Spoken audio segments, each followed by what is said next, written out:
Olá, meus irmãos e irmãs queridos, Shalom. Eu tenho a grande alegria de novamente poder estudar com você algumas passagens da sagrada palavra do Eterno Pai.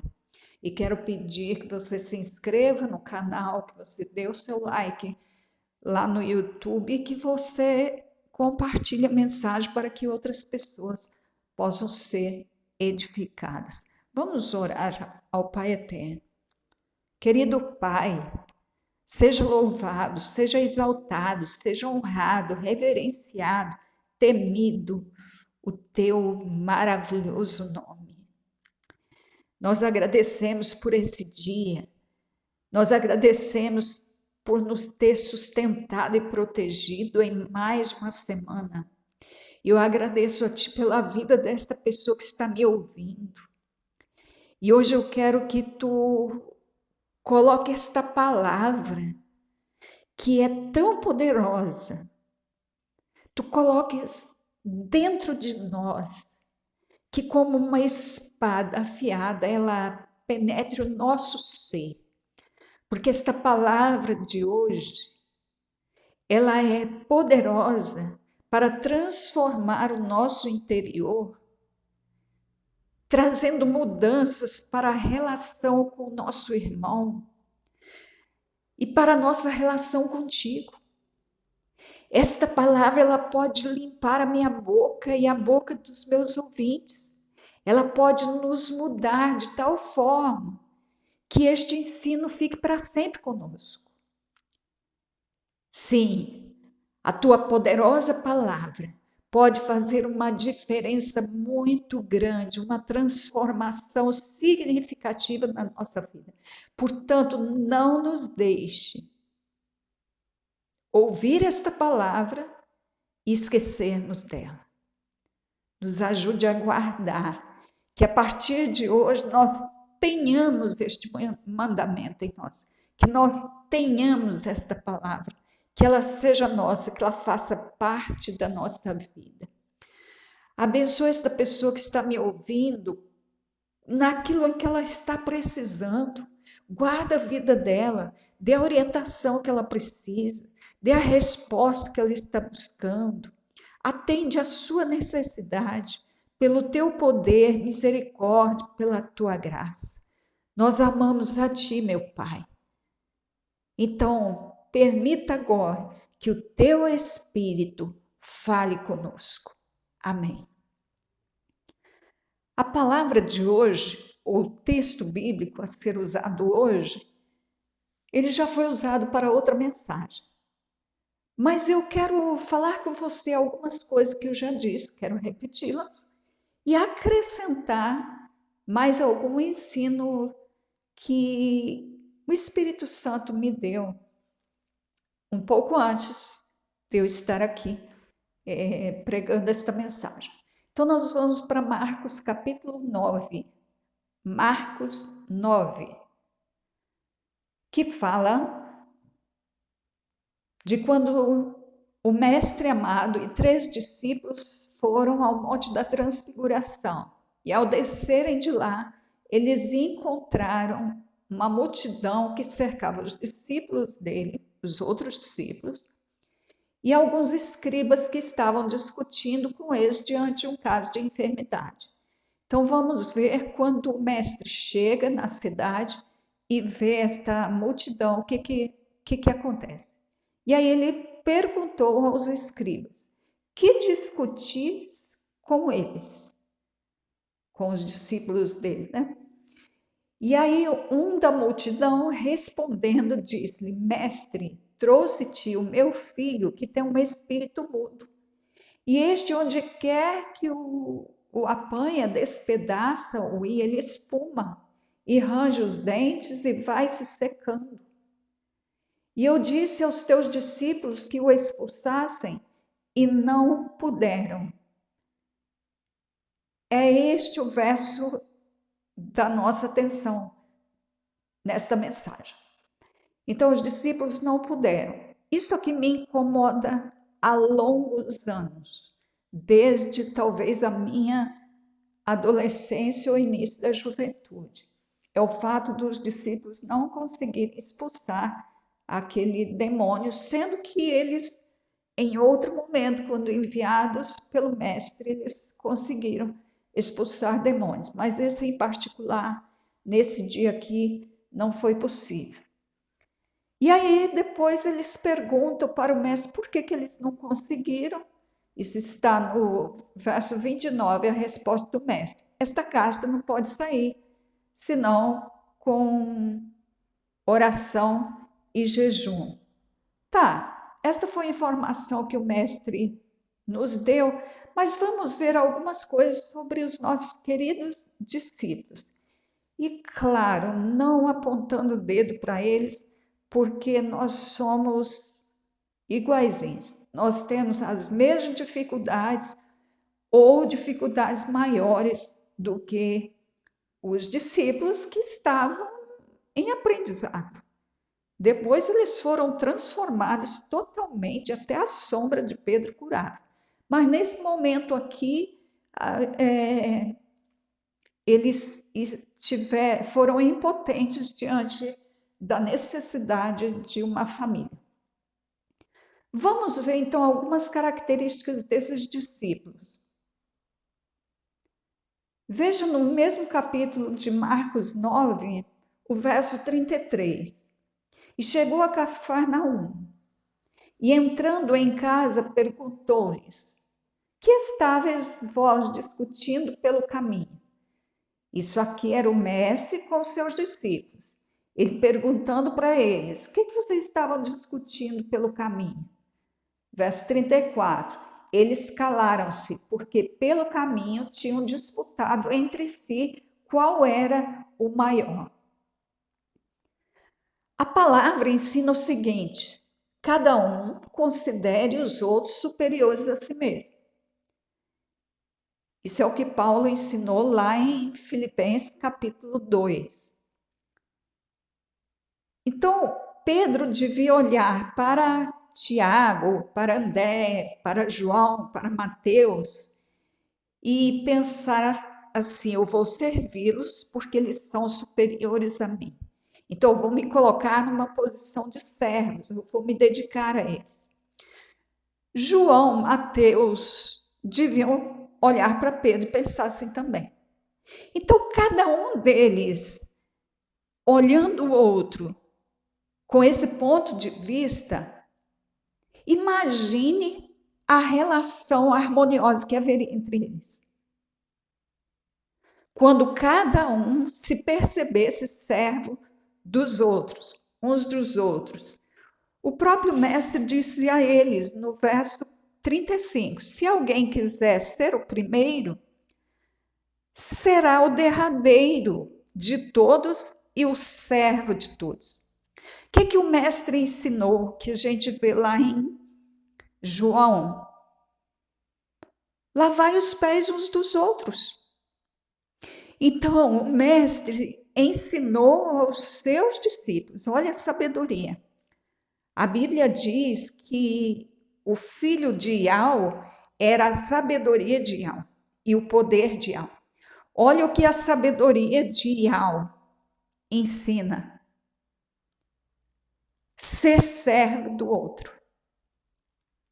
Então, cada um daqueles discípulos devia ocupar a posição de servir aos outros, entendendo que os outros eram superiores a eles. Então, se o outro é superior, eu sou servo do outro. Este foi o ensino da sabedoria. E este é o ensino para nós. Então, nós vemos aqui discípulos em busca de status social.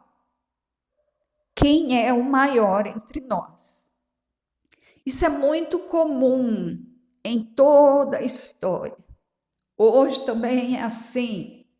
Quem é que tem a maior igreja? Quem é que tem o patrimônio mais rico? Enfim,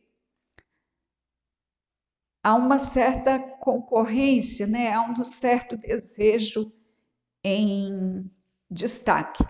isso tem feito parte de nós.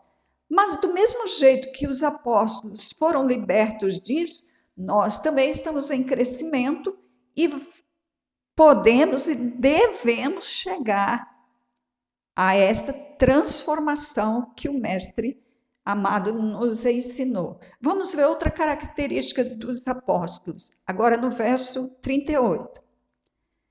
E João lhe respondeu dizendo: Mestre, vimos um que em teu nome expulsava demônios, o qual não nos segue, e nós o proibimos, porque não nos segue. E o mestre respondendo diz: não o proibais, porque ninguém há que faça milagre em meu nome e possa logo falar mal de mim. Porque quem não é contra nós é por nós. Então aqui aparece o quê? Religiosidade. Não é do nosso grupo, não é tão bom quanto nós. Não é do nosso grupo, não tem o mesmo poder que nós. Não é do nosso grupo, não pode fazer as coisas que nós fazemos. Então, isso aqui, a religião de João e Tiago patenteou o poder de Deus, patenteou o Mestre amado. Então, quando eles encontraram uma pessoa que não seguia eles, não estava entre os 12, não eram dos outros discípulos, porque o Mestre tinha muitos discípulos, além desses 12 que estavam sempre com ele. Então, se não era do grupo, não podia fazer as mesmas coisas que eles faziam. Era isso que eles entendiam até então. E aí o mestre aproveita para ensinar: não proíba não. Porque ninguém há que faça milagres em meu nome e logo em seguida fala mal de mim. Se a pessoa não é contra nós, ela é por nós. Então, mesmo ela não está andando com a gente, mas se ela tem os mesmos propósitos, está investindo em pessoas, se ela está fazendo o que eu faço, ela é dos nossos, sim. A igreja é invisível. Ok, então, destacado aí mais uma característica ruim dos discípulos que atrapalhou a unção deles, a capacidade deles de expulsar demônios. Tem uma outra característica que é citada por Lucas, no capítulo 9 de Lucas, quando ele fala do Monte da Transfiguração e dessa passagem aqui, do pai que traz o garoto para ser curado. E aí já vou lembrar a você que você sabe que o mestre expulsou o demônio do garoto e entregou o garoto são, liberto ao pai. Marcos não citou isso, mas Lucas cita uma outra característica no mesmo capítulo, onde os discípulos não puderam expulsar o demônio do garoto, atender a necessidade daquela família. Lucas fala que o mestre enviou os discípulos dele em algumas aldeias, onde ele havia de passar. E aí eles foram numa aldeia de samaritanos e não foram recebidos. Eles queriam se hospedar ali, mas os samaritanos não receberam eles porque eles eram judeus. Portanto, eram inimigos dos samaritanos. Aí Tiago e João vêm e falam isso para o mestre.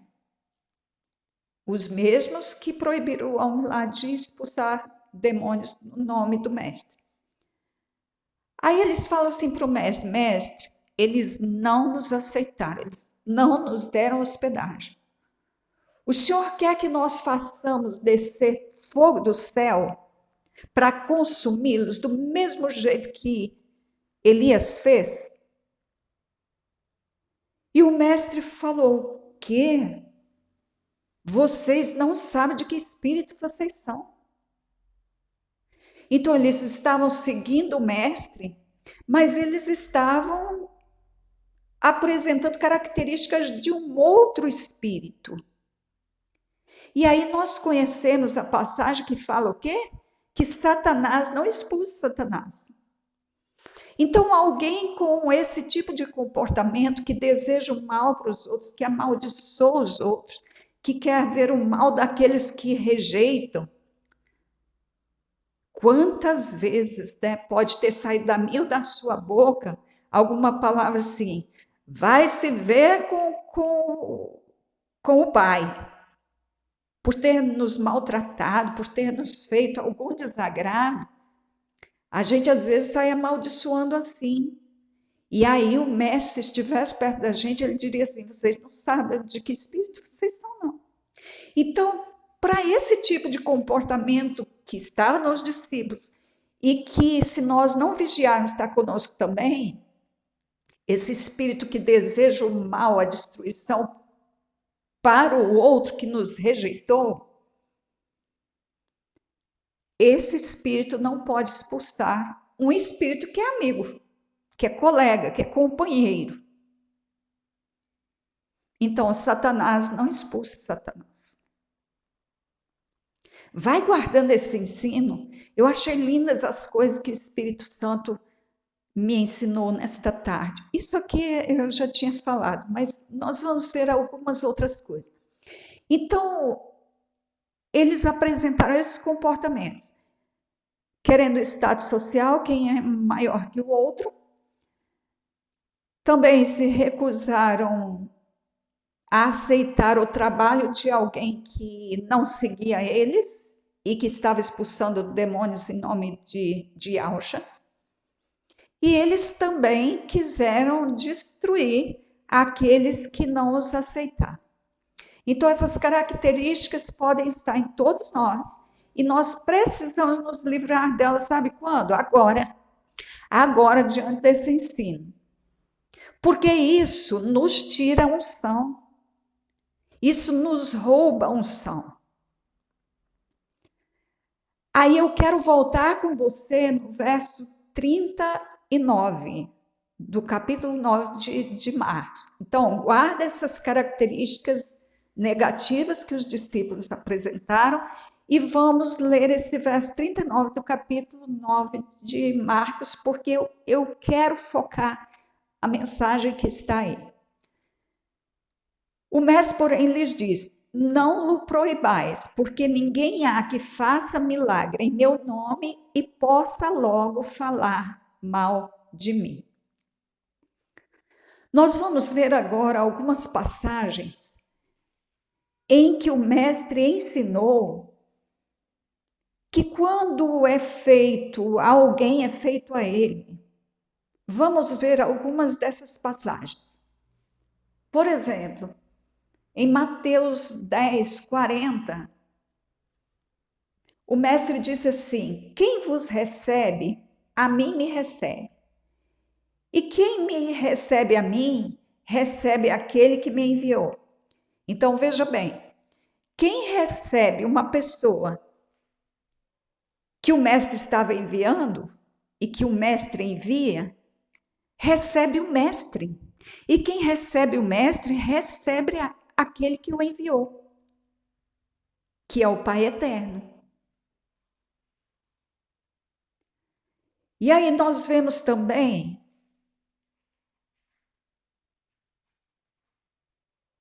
outra passagem onde aquilo que é feito, alguém é feito ao mestre. Mateus 25, 37 a 40. Então os justos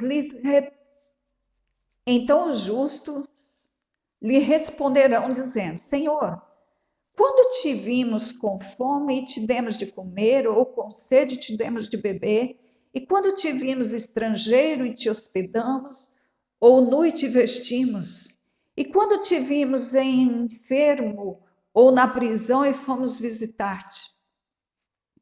E respondendo o rei lhes dirá: em verdade vos digo que quando o fizestes a um destes meus pequeninos, a mim o fizestes. Entendeu? Isso aqui precisa ser bem entendido por nós. Quando fazemos a alguém, estamos fazendo a Ele. Quando aceitamos alguém, quando recebemos alguém que Ele enviou, estamos recebendo a Ele. No próprio capítulo 9 de Marcos, no verso 37, está assim: qualquer que receber a um destes meninos em meu nome, a mim me recebe. E qualquer que a mim me recebe, recebe não a mim, mas ao Pai que me enviou. É o que Mateus disse.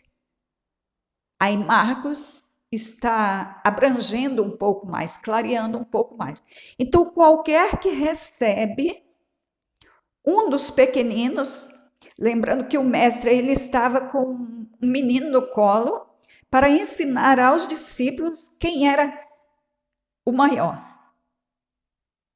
E que aquele que queria ser maior tinha que se considerar ser como aquele menino. Então ele falou: olha, quem recebeu um menino desse aqui em meu nome, receber porque entende que fui eu que enviei para atender as necessidades dele, está recebendo a mim. E quem recebe a mim, recebe não a mim, mas aquele que me enviou. A palavra do Eterno Pai é muito linda. E nós temos também outro versículo. Lucas capítulo 10, verso 16. Quem vos ouve a vós, a mim me ouve. E quem vos rejeita a vós, a mim me rejeita. E quem a mim me rejeita, rejeita aquele que me enviou. Então, quem ouve a vós, quem vos ouve, me ouve. Quem vos ouve, me ouve. Quem aceita vocês, aceita a mim. Então, aquele que dá ouvidos a alguém que foi enviado do Mestre para dar uma palavra de edificação, de exortação, de orientação, quem ouve essa pessoa que vem em nome do Mestre trazendo uma palavra da parte dele, ouve o Mestre, porque seria a mesma coisa. O Mestre não foi, mas enviou alguém no lugar dele, e quem vai em nome dele tem que esquecer de si e ir lá e agir como o Mestre agiria. E aí ele falou: quem rejeita aquele que eu enviei com uma palavra, que não aceita, não recebe ou não atende a necessidade dele, não recebe, não acolhe, nem para ouvir e nem para atender as necessidades, está rejeitando a mim. Quem dá as costas para essa pessoa, quem rejeita, está rejeitando a mim. E quem rejeita a mim, está rejeitando o Pai. E isso é muito comum em nosso meio e nós estamos em grande problema. Porque se nós não vigiarmos a todos os dias, nós estamos rejeitando o Pai. Por isso nós precisamos ficar atentos e eu quero que esta palavra nos transforme. Para que eu sempre ouça a mensagem que ele mandou alguém pregar para mim. Que eu sempre dê ouvido àquele que ele enviou para me orientar, para me exortar. Então, toda vez que fizermos a alguém, nós estamos fazendo ao Mestre. Todas as vezes que ouvirmos alguém que ele enviou, nós estamos ouvindo a ele. E todas as vezes que nós rejeitarmos alguém que ele enviou, nós estamos rejeitando a ele. Tiago também falou alguma coisa sobre isso. Mas antes de Tiago, eu vou voltar aqui a Marcos 9. Então, o que o mestre falou? Não proibais, porque não há ninguém que possa fazer milagre em meu nome e logo em seguida falar mal de mim. Preste atenção, não há ninguém que possa falar mal do mestre e fazer milagre ao mesmo tempo. Grave isso aí, segura isso aí, agora nós vamos em Tiago. Lembre que tudo que fizermos a alguém, estamos fazendo ao mestre. Lembra disso, esquece disso não, isso é poderoso. Tiago 4,11. Irmãos, não faleis mal uns dos outros. Quem fala mal de um irmão e julga seu irmão, fala mal da lei e julga a lei. E se tu julgas a lei, já não és observador da lei, mas é juiz. Vou ler de novo. Irmãos, não faleis mal uns dos outros. Quem fala mal de um irmão e julga seu irmão, fala mal da lei e julga a lei. Quem fala mal da lei, quem rejeita a lei, quem julga a lei, está falando mal de quem fez a lei, que é o Pai Eterno. Está julgando o Verbo do Eterno, que é o Yahshua, o seu Filho amado. Ele é a lei, ele é o Verbo, ele é a palavra. Então, quem fala mal de um irmão está falando mal da lei, julgando a lei, está falando mal de Yahshua. Gente, esta palavra, ela é muito poderosa. Preste atenção a isso. Preste atenção. Quem fala mal de um irmão, fala mal da lei, julga a lei. Está se colocando no lugar de juiz, está julgando o próprio autor da lei. Está tomando o lugar dele, porque ele é o legislador, é ele que faz as leis. Está entendendo como é sério esse negócio? Como a nossa língua ela tem que mudar hoje? E aí, voltando a Marcos, João, não proíbe não outros de fazer milagre. Porque não há ninguém que faça milagre em meu nome e em seguida fale mal de mim. Não há. Essa pessoa está a meu favor, essa pessoa está a favor de nós. Essa pessoa está falando bem de nós. Porque senão não seria possível fazer o milagre. Não seria possível fazer o milagre. Você está entendendo que a língua atrapalha a unção? Você está entendendo por que muitos de nós vivemos nessa impotência que os discípulos viveram naquele dia? Depois isso mudou. Mas nós temos vivido por algum tempo essa impotência de não conseguir atender a necessidade do outro, não conseguir libertar o outro. Aí muitas vezes a gente fala assim, não, é com jejum e oração. Então vamos fazer um jejum, vamos nos preparar primeiro, aí a gente vai para lá. Aí a gente vai, expulsa, aí o demônio dá meia volta e volta para o mesmo lugar. Porque não é isso. E quando o mestre falou de jejum e oração, ele estava falando de passar longo tempo com o Pai, de assentar-se ao lado dele. Assenta-te à minha direita, até que eu ponha os teus inimigos por estrado dos teus pés. Então, esse jejum aí, o jejum só tem um propósito: passar tempo com o Pai. O jejum não é para expulsar demônios, o jejum não é para buscar poder, o jejum não é para adquirir casa própria, o jejum não é para adquirir emprego. O jejum é priorizar o relacionamento com o Pai, é para sentar com ele, ficar só com ele ali, só ouvindo ele. Não tirar tempo para comer, não tirar tempo para dormir, é passar longos períodos com ele. Aí, ele vai dar autoridade sobre os inimigos. Aí, quando tiver que enfrentar o inimigo, porque ele surge assim de repente, não dá tempo de fazer jejum, está preparado.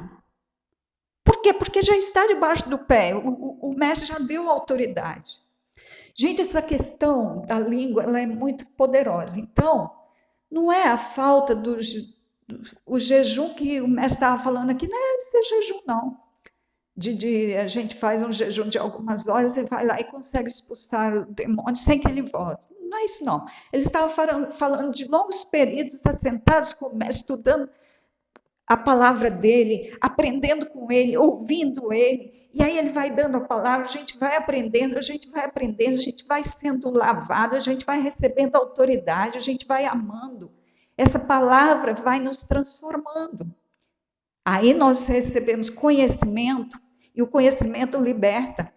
Recebemos autoridade. Isso significa jejum e oração. São longos períodos com o Pai, diariamente. É trocar o sono pela presença do Pai, é trocar a comida pela presença do Pai. E aí eu quero ensinar alguma coisa que Joyce Meyer me ajudou a entender. Eu já até falei sobre isso.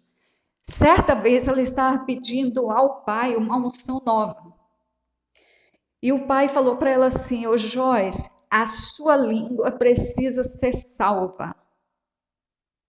Então ela entendeu que a língua atrapalha a unção. A língua que fala mal dos outros não pode fazer milagre.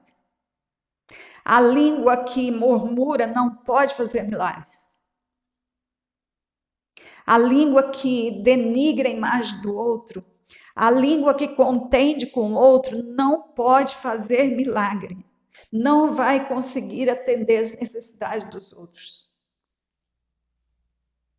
A Joyce Meyer disse assim no livro Eu e Minha Boca Grande, ela falou assim: se quisermos a unção do Pai, devemos viver juntos em paz e harmonia com os nossos irmãos e irmãs em Cristo. Aí ela repete em outras palavras: a única coisa que vai manter a unção do Eterno Pai é a nossa disposição de vivermos juntos em paz e harmonia. Em Efésios 4, 29, não saia da vossa boca nenhuma palavra torpe, mas só que for boa para promover a edificação, para que dê graça aos que a ouvem. Então só pode sair da minha boca e da sua a palavra que edifica. Palavra torpe aqui é uma palavra inútil, uma palavra que denigre, uma palavra que traz prejuízo para o outro.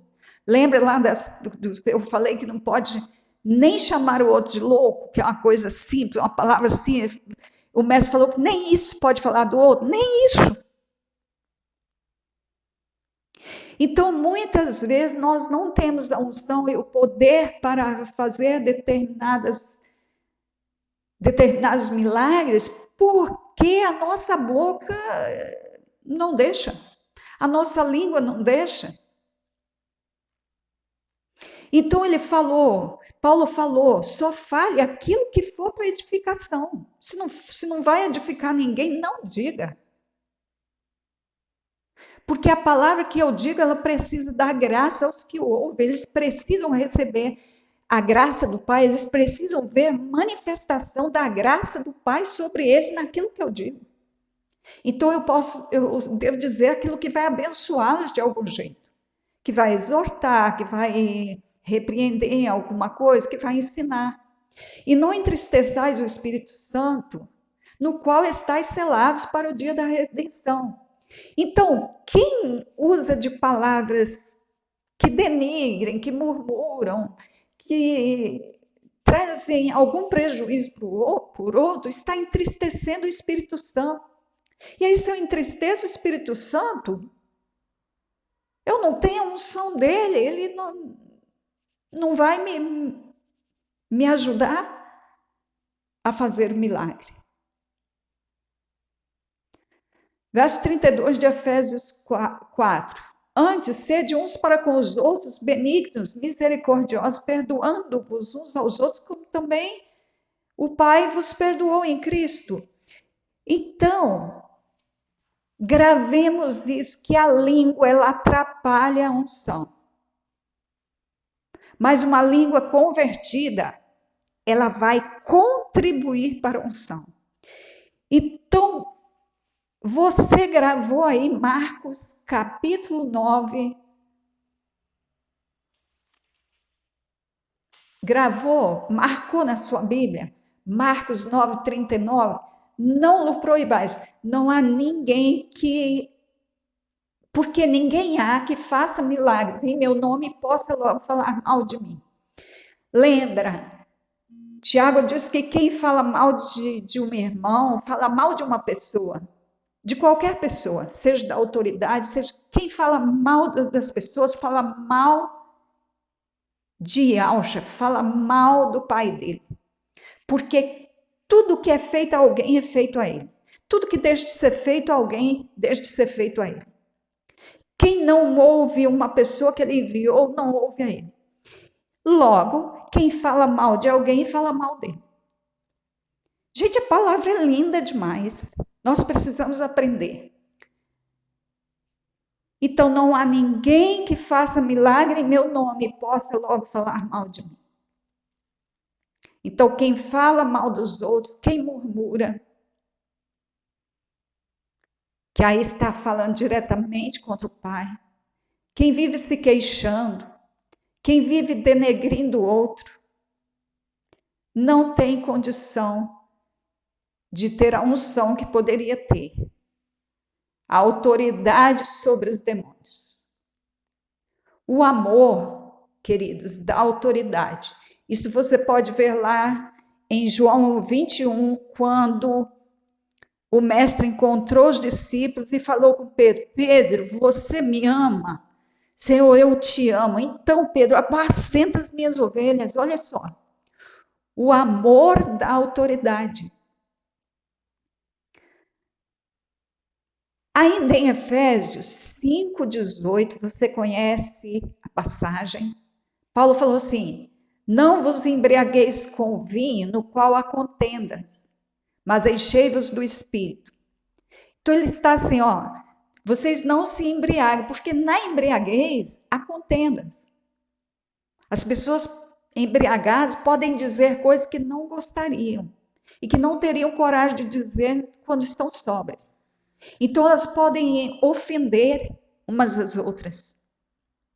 Aí o Tiago falou assim: olha, o Paulo, não vos embriagueis para que não aconteça isso entre vós.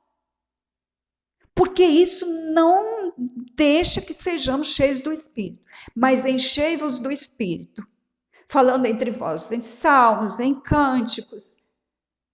Então a nossa boca precisa ser usada desse jeito, para sermos cheios do Espírito Santo. Mas se for usado para contender, para ofender, para denegrir, aí não temos unção, sem chance. Sem chance de termos autoridade sobre os demônios. Meu querido, minha querida, fica com esta palavra abençoada. Que o Eterno te renove, que o Eterno coloque esse ensino dentro do mais profundo do seu ser, que nunca mais ela sai daí. E que isso faça uma diferença muito grande na sua vida, no seu ministério, e que você venha ter toda a autoridade, toda a unção necessária para exercer o ministério aqui nesta terra, para viver de forma grandiosa nesta terra. A palavra é abençoada e ela foi lançada. Seja um solo fértil para esta semente, para que ela possa produzir, reproduzir e abençoar muitos outros. Eu te abençoo no nome do Eterno Pai. O Eterno te abençoe e te guarde. O Eterno faça resplandecer o seu rosto sobre ti e tenha misericórdia de ti. O Eterno sobre ti levante o seu rosto e te dê a paz e a unção. No nome de Yahshua. Amém.